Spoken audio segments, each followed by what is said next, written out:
As we look at what's happening in America at the moment, and to a lesser extent throughout the West, a comparison that's often drawn is to the Cultural Revolution in China, which, depending on how you want to classify the time frame, took place from roughly 1966 to 1976.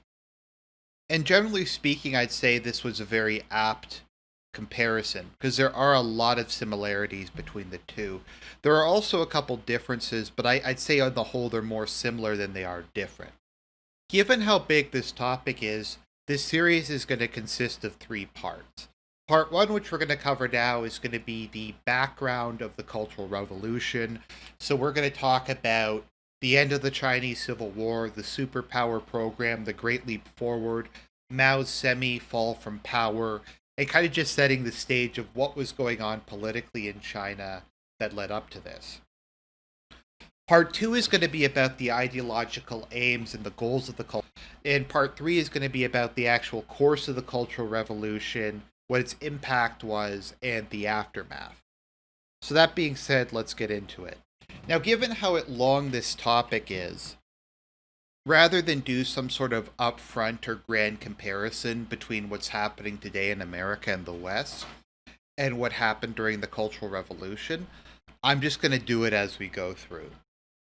So that being said, let's just dive into this because there's a lot of ground to cover.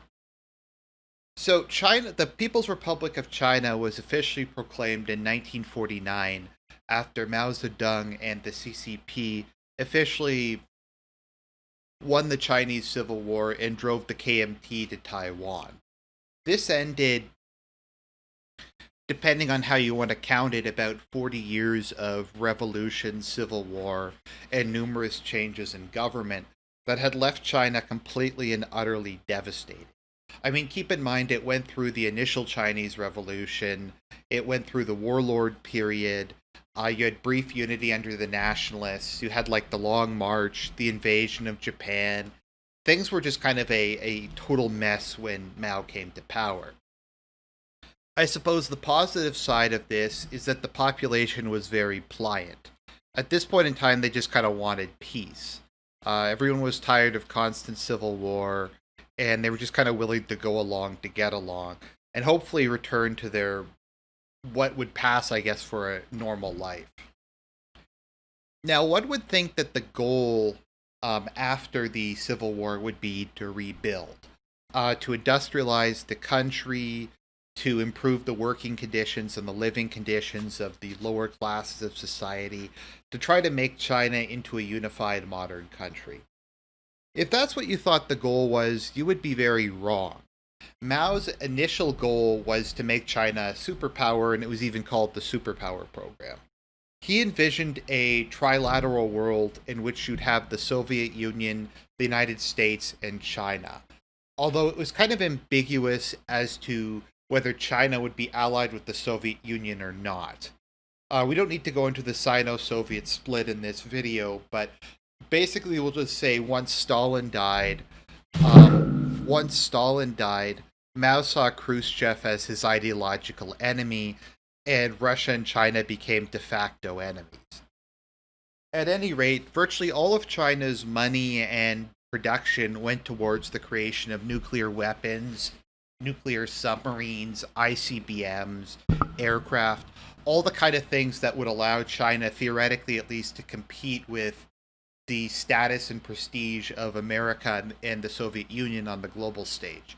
A key part of this was also subsidizing third world countries, even as China starved, as Mao was very keen to become the leader of the third world, to kind of play the Soviet Union and the US off against each other as the two great imperial powers, whereas China was the authentic champion of the third world. And indeed, China was able to obtain a nuclear weapon by 1964. And I mean, keep in mind, this is 15 years after the Civil War ended. That's really not enough time to rebuild anything. And somehow they're able to gain this extremely expensive technology. Because from my understanding, they basically just spent all their GDP buying stuff from the Soviet Union until they could cobble one together. So my point being, nothing really changed over the first 15 years of the communist government. If anything, stuff continued to decay and nothing was really rebuilt. This brings us to the Great Leap Forward, which I think you can make some comparisons. I don't want to stretch it too far, but I think you can make some comparisons to what happened in the West during the 1960s. Ironically, this also happened during the 1960s. The Great Leap Forward went from 1958 to 1962. So the Great Leap Forward was the idea that China would become a superpower and fully industrialized within a 5 year period. Or rather, it kept changing. I think it was first 10 years, then it was 5, then it was 3, then it was maybe 1 if they could pull it off. But the idea was China was going to give 10,000% and everything was going to get resolved in a very short period of time. And once again, this kind of reminds me a bit of what happened in the 1960s in the West. The idea was we're going to obtain real equality now. We're going to just pass everything we ever could have wanted. We're going to get rid of immigration restrictions. We're going to do legalize abortion. We're going to do a bunch of feminist stuff. We're going to bring in affirmative action. A lot of the stuff that you think of today as quintessentially left-wing policies really started during the 1960s. I'm not sure if judicial reform started in the 70s, but during the 60s, I believe, in the United States, they had a massive reduction in average sentencing and law enforcement, and it led to a huge spike in drug use and crime waves. It was basically the left was trying to pass the laundry list of things they wanted, and it resulted more or less in societal chaos. So the Great Leap Forward in China had a couple major pillars. One thing was that Mao thought that the measure of industrialization was how much steel a country produced. Also, steel was needed for the superpower program. So these are just arbitrary numbers to kind of give you an idea. But let's say China was producing on average 1 million tons of steel a year. And to reach kind of parity with the United States or Russia, they needed to produce 100 million tons of steel in a year. So Mao said, okay, we're gonna reach equivalency in like 5 years, but then it was 3 years. So how we're gonna go about this is everybody in China is just gonna make steel. You can kind of see where the China economy strong meme comes from as we talk about the Great Leap Forward. So what wound up happening during this time period is they basically melted anything made out of steel or iron down in backyard furnaces and tried to make steel. Now, I think it is possible to make steel in a backyard furnace. I've seen it on like Forged in Fire or some History Channel shows where they make armor, but those are like professional smiths with years of experience, and they have very advanced, or I don't know if advanced is the right term, but specialized techniques and specialized furnaces, and even then it's difficult for them, and sometimes it doesn't turn out well. So you just have a bunch of peasants who basically just tore down a lot of housing. They deforested parts of China to make these backyard furnaces, and all it really produced was pig iron if you're lucky, and just a lot of slag. You also had the digging of irrigation ditches, which like a lot of the crops actually rotted in the field because everyone was so focused on like trying to make China economy strong that they didn't really like succeed in doing basic tasks. So China had a massive famine. So as with all governments, the Chinese Communist Party declared this to be a massive success and gave away a lot of the food it had to various countries as a status symbol. So you had this case where they were giving large sums of food to East Germany, to particularly Albania. Actually, Albania had kind of a funny racket going because once Stalin died, Albania was the only, I think Albania and eventually Romania were the only anti-revisionist countries in Eastern Europe.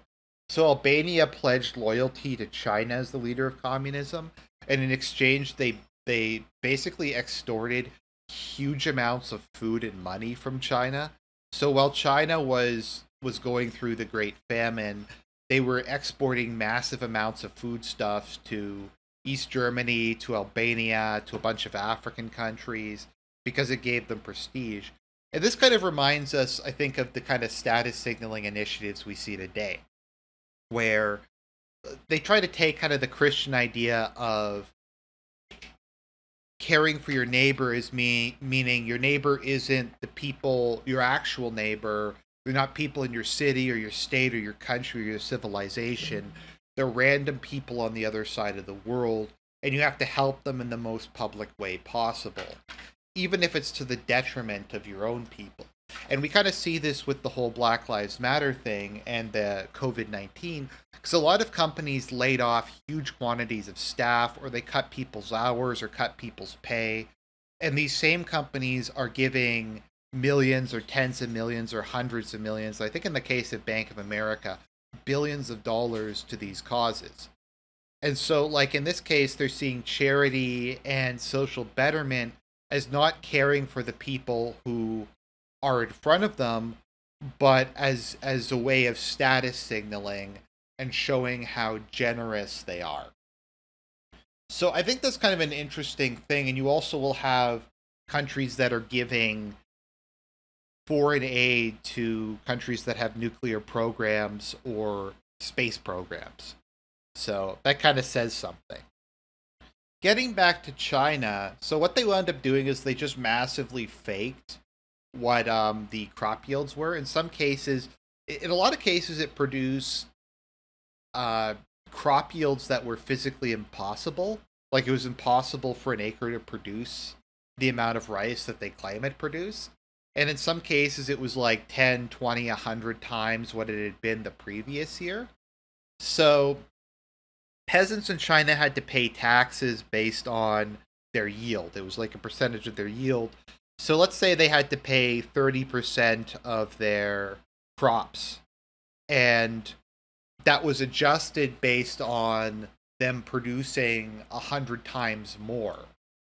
So I don't really need to do the math. They had to, what they owed in taxes was many times what they paid in what they had actually made, because the assessments were all so messed up. And so you had the CCP would just go in and basically steal everything from the peasants. Was something that you frequently had. So this whole thing was a complete unmitigated disaster. Tens of millions of people starved to death.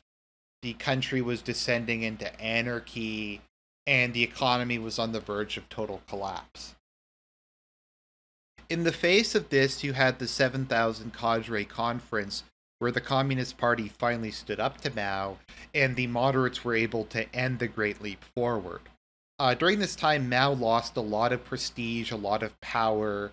I believe he was removed as president of China. We're not going to get into the positions of government in a communist society, because there's like a million of them, and it really